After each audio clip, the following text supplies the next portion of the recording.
everyone. I am Ashwini T. I am from Hadagali. I have completed my Bachelor of Degree BCom at VSKUB University.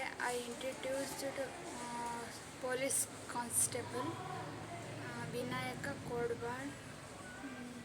ಅವರು ಅವ್ರ ಲೈಫಲ್ಲಿ ಹೆಂಗೆ ಬೆಳೆದ್ರು ಮತ್ತು ಏನೇನೆಲ್ಲ ಕಷ್ಟಗಳನ್ನು ಅನುಭವಿಸಿದ್ರು ಅನ್ನೋದನ್ನ ಅವ್ರ ಕಡೆದು ಕೇಳೋಣ. ನಮಸ್ತೆ, ನನ್ನ ಹೆಸರು ಬಂದುಬಿಟ್ಟು ವಿನಾಯಕ ಕಡ್ಲಿಬಾಳ್ ಅಂತೇಳಿ. ನಮ್ಮ ಸ್ವಂತ ಊರು ವಿಜಯನಗರ ಜಿಲ್ಲೆಯ ಹೊಸಪೇಟೆ ಹೂವಿನಡಗಲಿ ತಾಲೂಕಿನ ಸೋಗಿ ಗ್ರಾಮ. ನಾವು ನಮ್ಮ ಮನೆಯಲ್ಲಿ ನಮ್ಮ ಅಪ್ಪಾಜಿ, ಅಮ್ಮ, ಇಬ್ಬರು ಅಕ್ಕಂದಿರು, ನಾನು ವಾಸವಾಗಿದ್ದು. ನಮ್ಮ ಅಪ್ಪಾಜಿಯವರು ಸೋಗಿ ಗ್ರಾಮ ಪಂಚಾಯತಿಯಲ್ಲಿ ಜವಾನ್ ಕೆಲಸ ಮಾಡ್ತಾಯಿರ್ತಾರೆ.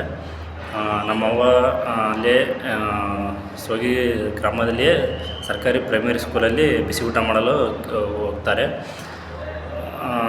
ನಮ್ಮ ವಿದ್ಯಾಭ್ಯಾಸ ಬಂದುಬಿಟ್ಟು BCom ಕಂಪ್ಲೀಟ್ ಆಗಿರುತ್ತದೆ. ನಾನು ಕಳೆದ 5 ವರ್ಷಗಳಿಂದ ಇಲ್ಲಿ ವಿಜಯಪುರ ಜಿಲ್ಲೆಯ ಗಾಂಧಿ ಚೌಕ್ ಪೊಲೀಸ್ ಠಾಣೆಯಲ್ಲಿ ಕಾನ್ಸ್ಟೇಬಲ್ ಆಗಿ ಕೆಲಸ ಮಾಡುತ್ತಿದ್ದು, ನನ್ನ ಈ ಕಾನ್ಸ್ಟೇಬಲ್ ಹುದ್ದೆಯು 5 ವರ್ಷಗಳ ಕಂಪ್ಲೀಟ್ ಆಗಿರುತ್ತದೆ. ನಾವು ಈ ಕಾಂಪಿಟೇಟಿವ್ ಎಕ್ಸಾಮ್ ಸ್ಪರ್ಧಾತ್ಮಕ ಜಗತ್ತಿಗೆ ಬಂದು ಯಾವಾಗ ನಾವು ಇಳಿದೀವಿ ಅಂದರೆ 2016ರಲ್ಲಿ, ಅಂದರೆ ನಮ್ಮದು ಸೆಕೆಂಡ್ PUC 2015ರಲ್ಲಿ ಮುಗಿತು. ನಾವು ಡಿಗ್ರಿ ಇದ್ದಾಗಿದ್ದಾನೆ ನಾವು ಕಾಂಪಿಟೇಟಿವ್ ಫೀಲ್ಡಿಗೆ ಬರ್ತಾಯಿದ್ದೀವಿ.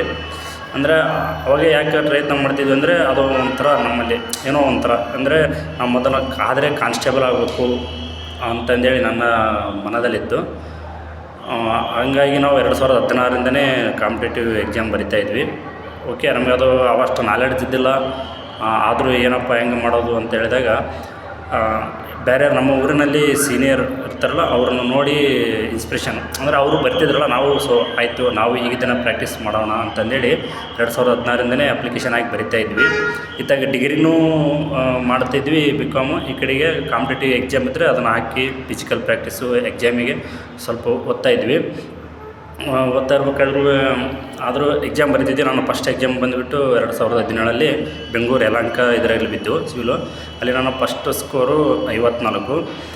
ಆವಾಗ ನನಗೆ ಒಂಥರ ಏನೋ ಖುಷಿ ಆಯ್ತಪ್ಪ, ಈ ಫಸ್ಟ್ ಎಕ್ಸಾಮ್ ಎಷ್ಟಾಗೈತಿ, ನೆಕ್ಸ್ಟು ನಾವು ಮಾಡ್ಬೋದಲ್ಲ ಅಂತಂದೇಳಿ ನಾವು ಮತ್ತೆ ಕಂಟಿನ್ಯೂ ಸ್ಟಡಿ ಮಾಡಿದ್ವಿ. ಸ್ಟಡಿ ಮಾಡಿದಾಗ ಬಂದುಬಿಟ್ಟು ನಾನು ಸ್ಟಡಿ ಮಾಡ್ತಾಯಿದ್ವಿ. 2018ರಾಗ ಡಿಗ್ರಿ ಫೈನಲ್ಲು. ಅವಾಗ ನಂದು DR ಆಗಿತ್ತು. DR ಆದಾಗೆ ನಾವು ಮನೆಯಲ್ಲಿ ಹೇಳಿದ್ದೆ, ಸ್ಕೋರಿಂಗ್ ಚೆನ್ನಾಗೈತಮ್ಮ, ಹಿಂಗೆ ಆಗ್ಬೋದು ಅಂತಂದು ಹೇಳಿದ್ವಿ. ಅವಾಗ ಅವ್ರು ಖುಷಿಯೆಲ್ಲ ಪಟ್ಟಿದ್ರು. ಫಿಸಿಕಲೆಲ್ಲ ಮಾಡ್ಕೊಂಬಂದ್ವಿ. ನೆಕ್ಸ್ಟು ಮೆಡಿಕಲ್ ಎಲ್ಲ ಇದು ಲೀಸ್ಟಿಗೆ 5 ಮಾರ್ಕಸಲ್ಲಿ ನಮಗೆ ಲೀಸ್ಟ್ ಕುಂದಿರಲಿಲ್ಲ. ಅಲ್ಲಿ ನನ್ನ ಲೀಸ್ಟ್ ಸೆಲೆಕ್ಷನ್ ಆಗಲಿಲ್ಲ. ಸೊ ಹಂಗಾಗಿ ಮನೇಲಿ ಹೇಳಿದಾಗ ಸೆಲೆಕ್ಷನ್ ಆಗಲಿ ಅಂದಾಗ ಎಲ್ಲರೂ ಭಾಳ ಬೇಜಾರಾಗಿದ್ರು. ಸೊ ಅನ್ಕೊಂಡೆ. ಅವಾಗ ನಾ ಏನು ಅಂದ್ಕೊಂಡೆ, ಆಯಿತು ಹಿಂಗೆ ಮನೆಯಲ್ಲಿ ಹಿಂಗೆ ಹೇಳ್ಬಾರ್ದು, ಅಂದರೆ ಸೆಲೆಕ್ಷನ್ ಆಗಿದ್ಮೇಲೆ ನಮ್ಮ ಮನೇಲಿ ಹೇಳಿದರೆ ಸ್ವಲ್ಪ ಖುಷಿ ಇರುತ್ತಲ್ಲ ಅಂತಂದೇಳಿ ಅಂದ್ಬಿಟ್ಟು ಸುಮ್ಮಿದ್ವಿ. 2018ರಾಗೆ ನಮ್ಮದು ಡಿಗ್ರಿ ಕಂಪ್ಲೀಟ್ ಆಯಿತು. ಕಂಪ್ಲೀಟ್ ಆದಾಗ ಡಿಗ್ರಿ ಒಳಗಿದ್ದಾಗೆ ಲೈಫು ಅಷ್ಟೇನು ಕಷ್ಟ ಅನ್ನಿಸ್ತಿಲ್ಲ. ಡಿಗ್ರಿ ಬಿಟ್ಟು ಹೊರಗಡೆ ಬಂದಾಗ ಏನೋ ಒಂಥರ ಅನಿಸಿತ್ತು. ಆವಾಗ ಅನಿಸಿತ್ತು ಮನೆಯ ಪರಿಸ್ಥಿತಿ ಎಲ್ಲ ಇದು ನೋಡ್ಕೊಂಡಾಗ ಆಯಿತು, ನಾ ಆದಷ್ಟು ಬೇಗ ಒಂದು ಜಾಬ್ ತೊಗೊಂಡ್ರೆ ನಮ್ಮ ಮನೆಯವರಿಗೂ ಆಯಿತು, ನಮಗೆ ಅದು ಸ್ವಲ್ಪ ಹೆಲ್ಪ್ ಆಗುತ್ತೆ, ಸಹಾಯ ಆಗುತ್ತೆ ಅಂತೇಳಿ ಅಂದ್ಕೊಂಡಿದ್ವಿ. ನೆಕ್ಸ್ಟು ಅವಾಗೇ ನಮ್ಮ ಫ್ರೆಂಡ್ಸ್ ಎಲ್ಲ ಡಿಗ್ರಿ ಮುಗಿದ ತಕ್ಷಣ ಕೆಲವೊಬ್ಬರು ಉನ್ನತ ವ್ಯಾಸಂಗಕ್ಕೆ ಹೋದರು, ಇನ್ನು ಕೆಲವೊಬ್ಬರು ಕೋಚಿಂಗ್ ಬಂದರು. ಕೋಚಿಂಗ್ ಹೋದರು. ನಮ್ಮ ಅವರು ನಮ್ಮ ತಾಯಿಯವರು ಹೇಳಿದರು, ಆಯ್ತಪ್ಪ ನೀನು ಕೋಚಿಂಗ್ ಹೋಗು, ನಾನು ಎಲ್ಲಾರ ಒಂದು 10,000 ರೂಪಾಯಿ ಸಾಲ ತರ್ತೀನಿ ಹಾಗೆ ಅಂತ ಹೇಳಿದರು. ಅವಾಗ ನಾನು ಹೇಳಿದೆ, ಬೇಡ ಮನೆಯಲ್ಲಿ ಕಷ್ಟ ಅಲ್ಲ. ಸೊ ಹಂಗಾಗಿ ನಾನೆಲ್ಲ ಮನೇಲೇ ಓದ್ತೀನಿ, ನೀವು ಹಂಗೇನು ಮಾಡೋಕ್ಕೆ ಹೋಗ್ಬಿಡ್ರಿ, ನಾನು ಮನೇಲೇ ಓದ್ತೀನಿ, ಇರೋ ಸಬ್ಜೆಕ್ಟೇ ಸಿಲೆಬಸ್ ಕವರ್ ಮಾಡ್ಕೊಂಡು ಮನೇಲೇ ಓದಿ, ಆದಷ್ಟು ಇಲ್ಲೇ ಮನೇಲೇ ಓದಿ ಜಾಬ್ ತೊಗೊಳಕ್ಕೆ ಟ್ರೈ ಮಾಡ್ತೀನಿ ಅಂತ ಹೇಳಿದೆ. ಸರಿ ಆಯಿತು, ಮನೆಯಲ್ಲೇ ಆಯಿತು ಅಂತಂದು ಹೇಳಿದರು. ನಮ್ಮ ಫ್ರೆಂಡ್ಸ್ ಎಲ್ಲ ಕೆಲವೊಬ್ಬರು ಉನ್ನತ ವ್ಯಾಸಂಗಕ್ಕೆ ಹೋಯ್ದರು, ಕೆಲವೊಬ್ಬರು ಕೋಚಿಂಗ್ ಹೋಯ್ದರು. ಸೊ ನಾವು ಊರಲ್ಲೇ ಓದ್ತಾಯಿದ್ದೆ. ಜನ ಕೇಳೋರು, ಎಲ್ಲ ಡಿಗ್ರಿ ಮುಗಿತು ಏನು ಮಾಡ್ತಾಯಿದ್ದೆ, ಎಲ್ಲರೂ ಹಂಗೆ ಹೋದ್ರು ಹಿಂಗೆ ಹೋದರು ಈ ಕಡೆಗೆ ಹೋದರು ಅಂತ ಹೇಳಿದರು. ಆವಾಗ ನಾವು ಅದು ತಲೆ ಕೆಡಿಸ್ಕೊಂಡಿದ್ದಲ್ಲ, ಆಯಿತು ಇರಲಿ, ನಾವು ಮತ್ತೆ ನನ್ನ ಉದ್ದೇಶ ಬೇರೆ ಇತ್ತಲ್ಲ, ಅದು ಪೊಲೀಸೇ ಆಗ್ಬೇಕಂತಂದೇಳಿ. ಸೊ ಹಂಗಾಗಿ ನಾನು ಯಾರಿಗೆ ಹೇಳಿದ್ದಿಲ್ಲ, ಆಯಿತು ನಾನೆಲ್ಲ ಮುಂದೆ ನಾನು ಬೇರೆ ಕೆಲಸ ಮಾಡ್ತಾಯಿದ್ದೀನಿ ಹಂಗೆ ಅಂತಂದು ಹೇಳಿ ಮನೆಯಲ್ಲೇ ಓದಿದ್ದೆ ಸ್ಟಡಿ. ಅಪ್ಲಿಕೇಶನ್ ಕರೆದ್ರು 2019ರಲ್ಲಿ 18ರಾಗ ಅಪ್ಲಿಕೇಶನ್ ಕರೆದ್ರು. ಒಂದು DR ಒಂದು ಸಿವಿಲ್ ಕರೆದ್ರು. ಅವಾಗಲೇ ನಾವೊಂದು ಡಿಸೈಡ್ ಮಾಡಿದ್ದೆ, ನನ್ನ ಜಾಬ್ ಆದರೆ ಇವೆರಡೇ ರಿಕ್ರೂಟ್ಮೆಂಟ್ನಲ್ಲಿ ಆಗಬೇಕು, ಇಲ್ಲಾಂದರೆ ನಾನು ಕಂಪ್ನಿಯಲ್ಲಿ ಕೆಲಸಕ್ಕೆ ಹೋಗ್ಬೇಕು. ಯಾಕಂದ್ರೆ ಮನೇಲಿ ಸ್ವಲ್ಪ ತೊಂದರೆ ಅಲ್ವಾ. ಸೊ ಹಂಗಾಗಿ ನಾನು ಅಲ್ಲಿ ಹೋಗಬೇಕು ಅಂತೇಳಿ ಡಿಸೈಡ್ ಮಾಡಿದ್ವಿ. ಒಂದು ಅಪ್ಲಿಕೇಶನ್ ಕೊಡಗು ಹಾಕಿದ್ದೆ, ನೆಕ್ಸ್ಟ್ ವಿಜಯಪುರ ಒಂದು ಹಾಕಿದ್ವಿ ಸಿವಿಲ್ಲು. ಕೊಡಗು ಎಕ್ಸಾಮು ಜುಲೈನ ಬರೆದಿದ್ವಿ. ಅಲ್ಲಿ ಕೊಡಗು ಎಕ್ಸಾಮ್ ಬರೆದಾಗ ಅಷ್ಟೆಲ್ಲ ಓದಿದ್ರು ಅಲ್ಲಿ ಸ್ಕೋರು 62 ಆಯಿತು. 62 ಆದಾಗ ಸ್ವಲ್ಪ ಏನೋ ಬೇಜಾರು ಅನಿಸಿತ್ತು. ಇಷ್ಟೆಲ್ಲ ಓದಿದ್ವಿ, ಆದರೆ ಯಾಕೆ ಸ್ಕೋರ್ ಕಡಿಮೆ ಆಯಿತು ಅಂತಂದೇಳಿ ಯೋಚನೆ ಮಾಡಿದಾಗ ನೆಕ್ಸ್ಟು ನಾವು ಪೇಪರ್ ತೊಗೊಂಡು ಎಲ್ಲ ಟ್ಯಾಲಿ ಮಾಡಿದ್ವಿ, ಎಲ್ಲಿ ನನ್ನ ಮಿಸ್ಟೇಕ್ ಆಗಿದೆ ಅಂತಂದೇಳಿ. ಸೊ ಅವಾಗ ನನ್ನ ಆದಂಥ ತಪ್ಪುಗಳನ್ನೆಲ್ಲ ತಿದ್ದಿಕೊಂಡು ಇನ್ನೊಂದು ಎಕ್ಸಾಮ್ ಇತ್ತಲ್ವ ಸಿವಿಲ್ಲು. ಸೊ ಇದಕ್ಕೆ ಚೆನ್ನಾಗಿ ಪ್ರಿಪ್ರೇಷನ್ ಮಾಡೋಣ, ಇದು ಲಾಸ್ಟ್ ಎಕ್ಸಾಮು. ಯಾಕಂದ್ರೆ ನೆಕ್ಸ್ಟು ಮನೆಯಲ್ಲಿ ಕಷ್ಟ ಇದೆ, ನಾವು ಕಂಟಿನ್ಯೂ ಸ್ಟಡಿ ಮಾಡೋದಕ್ಕಾಗೋದಿಲ್ಲ. ಎಲ್ಲಪ್ಪ ಅಂದರೆ ಒಂದು ಕಂಪ್ನಿಗೆ ಹೋಗ್ಬೇಕಾಯ್ತು ಅನಿವಾರ್ಯತೆ ಇರುತ್ತೋ. ಅವ್ರ ಮನೆಯಲ್ಲೇ ಹೇಳಿದ್ದಿಲ್ಲ ಕಂಪ್ನಿಗೆ ಹೋಗ್ಬೇಕು, ನೀನು ದುಡಿಬೇಕಂತೇಳಿ.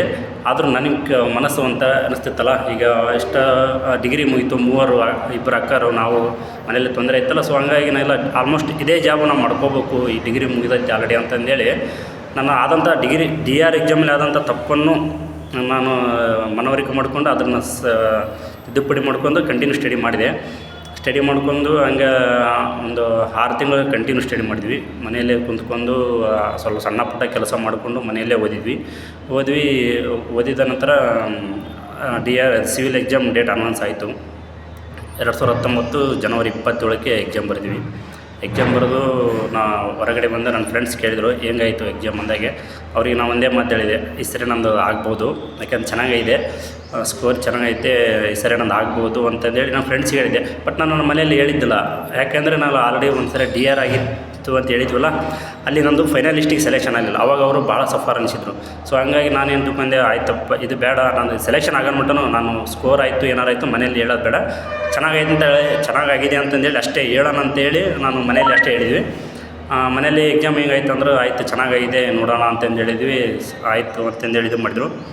ಮತ್ತು ನಾನು ಅದು ಎಕ್ಸಾಮ್ ಬರೆದು 3 ತಿಂಗಳು ಗ್ಯಾಪ್ ಇತ್ತು ಫಿಸಿಕಲಿಗೆ ಇದು ಮಾಡೋಕ್ಕೆ. ನಾನು ಆಗುತ್ತೆ ಅಂತೇಳಿ ನನಗೆ ಕಾನ್ಫಿಡೆಂಟ್ ಇತ್ತಲ್ಲ.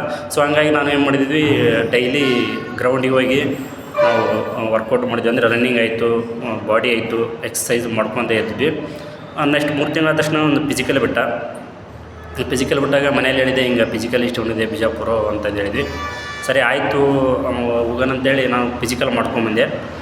ಫಿಸಿಕಲ್ ಮಾಡ್ಕೊಂಡು ಬಂದ್ವಿ. ನೆಕ್ಸ್ಟು ಫಿಸಿಕಲ್ ಮಾಡ್ಕೊಂಡು ಬಂದಾಗ ಇಲ್ಲಿ ಫಿಸಿಕಲಿ ಬಂದ ಹುಡುಗರೆಲ್ಲ ಸ್ಕೋರ್ ಕೇಳಿದೆ. ಆಲ್ಮೋಸ್ಟು ಚೆನ್ನಾಗಿ 70 ಹಂಗೆಲ್ಲ ಆಗಿತ್ತಲ್ಲ. ನಮ್ಮದು ಸ್ವಲ್ಪ 75 ಆಗಿತ್ತು. ಸೊ ಆಗ್ಬೋದು ಅಂತಂದೇಳಿ ನನ್ನಲ್ಲಿ ಹೋಪಿತ್ತು ಭಾಳ. ಅದು ನೆಕ್ಸ್ಟ್ ಬಟ್ ಊರಲ್ಲಿ ಕೆಲವೊಬ್ರು ಏನಂತಿದ್ರು, ಇಲ್ಲ ಈ ಸರಿ ನಿಂದು ಇನ್ನೊಂದು ಸ್ವಲ್ಪ ಸ್ಕೋರ್ ಆಗಬೇಕಾಯ್ತು, ಆಕತ್ತಿಲ್ಲ ಡೌಟು ಹಂಗೆಲ್ಲ ಅಂತೇಳಿ ಸ್ವಲ್ಪ ಕೆಲವೊಬ್ರು ಅಂದಿದ್ರು. ಬಟ್ ನಾನು ಅದನ್ನೇನು ಅಂದ್ಕೊಂಡಿದ್ದಿಲ್ಲ, ಯಾಕಂದ್ರೆ ನನಗೆ ಗೊತ್ತಿತ್ತಲ್ಲ ಇದು ನನ್ನ ಎಕ್ಸಾಮು ಚೆನ್ನಾಗಿ ಆಗಿದೆ, ನಂದು ಈ ಸರಿ ಹೆಂಗಾದ್ರೂ ಮಾಡಿ ನನ್ನ ಪೊಲೀಸ್ ಸೆಲೆಕ್ಷನ್ ಆಗುತ್ತೆ ಅಂತಂದೇಳಿ ನನ್ನಲ್ಲಿ ವಿಶ್ವಾಸ ಭಾಳ ಇತ್ತು. ಆನಂತರ ಜನ ಏನೇ ನೆಗೆಟಿವ್ ಹೇಳಿದ್ರೆ ನಾನು ಅಷ್ಟು ಏನು ತಲೆ ಕೆಡಿಸ್ಕೊಂಡಿದ್ದಿಲ್ಲ. ಯಾಕಂದ್ರೆ ನನ್ನಲ್ಲಿ ನಾನು ಬರೆದ್ರೆ ಎಕ್ಸಾಮಿನ ನನಗೆ ಕಾನ್ಫಿಡೆಂಟ್ ಇತ್ತು. ಫಿಸಿಕಲ್ ಮಾಡ್ಕೊಂಡೆ, ಫಿಸಿಕಲ್ ಪಾಸ್ ಆಯಿತು. ಫಿಸಿಕಲ್ ಆಗಿ ನೆಕ್ಸ್ಟ್ ಒಂದು 3 ತಿಂಗಳಿಗೆ ಸೆಲೆಕ್ಷನ್ ಲಿಸ್ಟ್ ಬಿಟ್ಟಾಗೆ ಮೊದಲು ಹೇಳಿದ್ದೆ ನಮ್ಮ ತಾಯಿಯವರಿಗೆ, ಮನೇಲಿ ಹಿಂಗೆ ಬಂದಿದ್ವಿ. ಭಾನುವಾರ ಸೆಲೆಕ್ಷನ್ ಲಿಸ್ಟ್ ಬಿಟ್ಟ, ಅದರಲ್ಲಿ 82 ಸೀಟಿಗೆ ನಂದು ಕೆಳಗಿದೆ ನೋಡ್ಕೊಂತ ಬಂದೆ ಲಿಸ್ಟ್. ಯಾಕಂದ್ರೆ ಜನ ಆಲ್ರೆಡಿ ಹೇಳಿದ್ರಲ್ಲ ಇದು ಸೆಲೆಕ್ಷನ್ ಆಗೋದಿಲ್ಲ ಹಂಗೆ ಅಂತಂದು ಹೇಳಿದ್ರಲ್ಲ. ಸೊ ನಾನು ಅದೇ ಭಯದಿಂದ ಹಿಡ್ಕೊಂಡು ಕೆಳಗಿದ್ದ ಲಿಸ್ಟ್ ನೋಡ್ಕೊತ ಬಂದೆ. ಲಾಸ್ಟಿಗೆ ನೋಡ್ತೀನಿ 17ನೇ ರ್ಯಾಂಕ್ ಆಯಿತು. GMನಲ್ಲಿ ಸೆಲೆಕ್ಷನ್ ಆಯಿತು. ನನಗೆ ಭಾಳ ಖುಷಿ ಅನಿಸಿತು. ಮತ್ತು ಭಾಳ ಖುಷಿ ಅನಿಸಿದ್ದು ನಮ್ಮ ತಾಯಿಗೆ, ನಮ್ಮ ತಂದೆಗೆ, ಅಕ್ಕರಿಗೆ ಹೇಳಿದಾಗ ಆಲ್ಮೋಸ್ಟ್ ಅವರು ಫುಲ್ ಸಂತೋಷದಿಂದ ಕಣ್ಣೀರೆಲ್ಲ ಹಾಕಿದ್ರು. ನಮಗೂ ಒಂಥರ ಏನೋ ಫೀಲ್ ಅನಿಸಿದೆ. ಯಾಕಂದರೆ ಕಡೆಗೂ ನನ್ನ ಕನಸಿನ ಹುದ್ದೆಯಲ್ಲಿ ನಾನು ಪಡ್ಕೊಳಕ್ಕೆ ಯಶಸ್ವಿ ಅಂತ ಆಯ್ದಿನಲ್ಲ. ಸೊ ನನಗೆ ಒಂಥರ ಖುಷಿ ಅನಿಸಿದ್ದು. ಖುಷಿಯಾಗಿ ಭಾಳ ಸಂತೋಷವಾಯಿತು. ಅವಾಗ ನಮ್ಮ ಮನೆಯೆಲ್ಲ ಪಾಪ ಒಂಥರ ಸಂತೋಷದ ವಾತಾವರಣ ಇತ್ತು. ಎಲ್ಲರೂ ಖುಷಿಪಟ್ಟರು, ಚೆನ್ನಾಗಾಯಿತು, ಆಯಿತು ಮತ್ತು ಜಾಬ್ ಆಯಿತು, ನೀವು ಹೇಳ್ದಂಗೆ ಇದನ್ನು ಮಾಡ್ಕೊಂಡಿರಿ ಅಂತಂದೇಳಿ ಖುಷಿಪಟ್ಟರು. ನೆಕ್ಸ್ಟು ಮತ್ತು ಸ್ವಲ್ಪ 2 ತಿಂಗಳಾದ ತಕ್ಷಣ ಮೆಡಿಕಲ್ ಕರೆದ್ರು. ಮೆಡಿಕಲಲ್ಲಿ ನಾವು ಪಾಸಾಗಿದ್ವಿ. ಮೆಡಿಕಲ್ ಪಾಸಾಗಿ 2020ರಲ್ಲಿ ನಮ್ಮ ಜಾಯ್ನಿಂಗ್ ಲೆಟ್ರ್ ಕೊಟ್ಟರು. ನಾನು ನಮ್ಮ ತಾಯಿಯವ್ರಿಗೆ ಹೇಳಿದ್ವಿ, ಆಯಿತು ನಾನು ಇಲ್ಲಿ ಓದಿ ಜಾಬ್ ತೊಗೊಂಡ್ವಿ. ನಮ್ಮ ತಾಯಿಯವ್ರು ಏನು ಹೇಳಿದ್ರು, ಆಯಿತು ಚೆನ್ನಾಗಿ ಮಾಡು, ಟ್ರೈನಿಂಗ್ ಆಯಿತು ಏನಾರಾಯಿತು ಇದು ಮಾಡು, ಚೆನ್ನಾಗಿ ಮಾಡ್ಕೊಂಡು ಯಶಸ್ಸು ಕಾಣು ಅಂತಂದೇಳಿ ಹೇಳಿದರು. ಹೇಳಿ ನಾವು ಬಂದು ಬಿಜಾಪುರಲ್ಲಿ ಜಾಯ್ನ್ ಆಗಿದ್ವಿ. ಬಿಜಾಪುರ ಜಾಯ್ನ್ ಆಗಿ 1 ವರ್ಷ ನಾವು ಹಾಸನ ಟ್ರೈನಿಂಗ್ ಮುಗಿಸಿಕೊಂಡು ಬಂದು ನನ್ನ ಪ್ರೊಫೆಷ್ನರಿ ಪೀರಿಯಡು ಕಂಪ್ಲೀಟ್ ಮಾಡಿಕೊಂಡು ಈಗ ನಾವು ಸತತ 5ನೇ ವರ್ಷದಲ್ಲಿ ನನ್ನ ಜಾಬಲ್ಲಿ ಮುಂದುವರೆದು ನಂತರ ಈಗ 6ನೇ ವರ್ಷಕ್ಕೆ ಕಾಲಿಡ್ತಾ ಇದ್ದು ನನ್ನ ಕನಸಿನ ಹುದ್ದೆಯಲ್ಲಿ ನಾನು ಆಲ್ಮೋಸ್ಟು ನನಗೆ ಸಪೋರ್ಟು ನಮ್ಮ ಮನೆಯವರೇ ಮಾಡಿದರು. ನಮ್ಮ ಮನೆಯವರು ಭಾಳ ನನಗೆ ಬ್ಯಾಕ್ಗ್ರೌಂಡಾಗಿ ನಿಂತು ಚೆನ್ನಾಗಿ ಕೆಲಸ ಪ್ರೋತ್ಸಾಹ ಕೊಟ್ಟಿದ್ದರಿಂದನೇ ಇವತ್ತು ಈ ಖಾಕಿ ಡ್ರೆಸ್ ಹಾಕ್ಯಂಡು ಇಷ್ಟು ಚೆನ್ನಾಗಿ ಡ್ಯೂಟಿ ಮಾಡೋಕ್ಕೆ ಸಹಕಾರ ಆಗ್ತಿದೆ. ಇದು ಎಲ್ಲ ನನ್ನ ತಂದೆ ತಾಯಿಗಳಿಗೆ ಅರ್ಪಿಸೋಕ್ಕೆ ನಾನು ಇಷ್ಟಪಡ್ತೀನಿ. ಯಾಕೆಂದರೆ ಆಲ್ಮೋಸ್ಟು ನನಗೆ ಬಂದು ಇಷ್ಟು ಕೆಲಸ ಮಾಡ್ತಿದ್ದೀನಿ ಅಂತಂದು ಕಾರಣ ಅಂದರೆ ನಮ್ಮ ತಂದೆ ತಾಯಿಗಳು. ಯಾಕೆಂದರೆ ಅವರನ್ನು ಯಾವತ್ತೂ ಹೋಗಿ ಹೊರಗಡೆ 1 ರೂಪಾಯಿ ದುಡ್ಕೊಂಬ ಹಂಗಂತೇಳಿ ಯಾವತ್ತೂ ಕಳಿಸಿದವರು ಯಾವತ್ತಲ್ಲ. ನಾನೇ ಅಂದ್ಕೊಂಡಿದ್ದೆ ಈ 2 ಎಕ್ಸಾಮ್ ಸೆಲೆಕ್ಷನಲ್ಲಿ ಕಂಪ್ನಿಗೆ ಹೋಗಿ ದುಡಿಬೇಕಲ್ಲ, ಮನೇಲಿ ಸಾಕು ಇಷ್ಟು ದಿನ ಅಂತಂದು ಅಂದ್ಕೊಂಡಿದ್ದೆ. ಕೊನೆಗೂ ನನಗೆ ನಮ್ಮ ತಂದೆ ತಾಯಿಯವರ ಆಶೀರ್ವಾದದಿಂದ ನಾನು ಪೊಲೀಸ್ ಸೆಲೆಕ್ಷನ್ ಆಗಿ ಈಗ ಇಲ್ಲಿ ಗಾಂಧಿ ಚೌಕ್ ಸ್ಟೇಷನಲ್ಲಿ ವರ್ಕ್ ಮಾಡ್ತಾಯಿದ್ದು ಸತತ 5 ವರ್ಷಗಳಿಂದ ವರ್ಕ್ ಮಾಡಿದ್ದೆ. ಈಗ 6ನೇ ವರ್ಷಕ್ಕೆ ಕಾಲಿಡ್ತಿದ್ದೀನಿ ಅಂತೇಳಿ ನಾನು ಹೇಳೋಕ್ಕೆ ಇಷ್ಟಪಡ್ತಾಯಿದ್ದೀನಿ. ಧನ್ಯವಾದ.